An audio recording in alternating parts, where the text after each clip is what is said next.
According to Vastu, in kitchen, why we are placing the stove facing the east? ಇದು ಎಲ್ಲರೂ common ಆಗಿ ಕೇಳುವಂತ question. ಇದ್ರ ಹಿಂದೆ ಇರೋ ಬೇಸಿಕ್ ನಾಲೆಜ್ ಏನು ಅಂತ ತಿಳ್ಕೊಳ್ಳೋಣ. Let's go back to this no electricity era.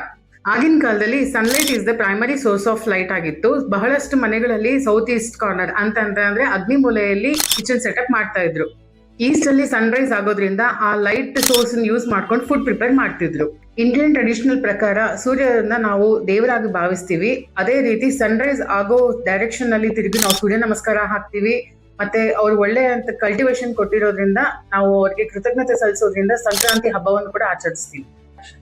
If possible ನಿಮ್ಮ ಕಿಚನ್ ಈಸ್ಟ್ ವಾಲ್ ಅಲ್ಲಿ ಒಂದು ಬಿಗ್ ವಿಂಡೋ ಪ್ಲೇಸ್ ಮಾಡ್ಕೊಳ್ಳೋದಕ್ಕೆ ಪ್ಲಾನ್ ಮಾಡ್ಕೊಳ್ಳಿ. ಇದರಿಂದ you will get beautiful sunlight in your cooking place. ಇಷ್ಟೇ ಅಲ್ದಿರ ಈ ಸನ್ರೈಸ್ ನಿಮ್ಮ ಫುಡ್ಗೆ ಏನಾದ್ರೂ ಹೆಲ್ದಿಯಾಗಿ ಎಫೆಕ್ಟ್ ಆಗುತ್ತಾ ಅಂತಂದ್ರೆ ಸೈಂಟಿಫಿಕಲಿ ನೋ. ಬಟ್ ಕುಕ್ ಮಾಡೋರಂತ ಮೈಂಡ್ ಮಾತ್ರ ತುಂಬಾ ಫ್ರೆಶ್ ಆಗಿರುತ್ತೆ. ಅದೇ ರೀತಿ ಅವ್ರು ಕುಕ್ ಮಾಡುವಾಗ ಗುಡ್ ವೈಬ್ಸ್ ಟ್ರಾನ್ಸ್ಫರ್ ಆಗಿರುತ್ತೆ. The same food they serve for the family ಅಂತಂದಾಗ whole the family will get the good vibes and the good energy. ಈ ವಿಷಯದ ಬಗ್ಗೆ ನಿಮ್ ಪರ್ಸ್ಪೆಕ್ಟಿವ್ ಏನಿದೆ ಅಂತ ಕಮೆಂಟ್ ಸೆಕ್ಷನ್ ಅಲ್ಲಿ ಕಮೆಂಟ್ ಮಾಡಿ.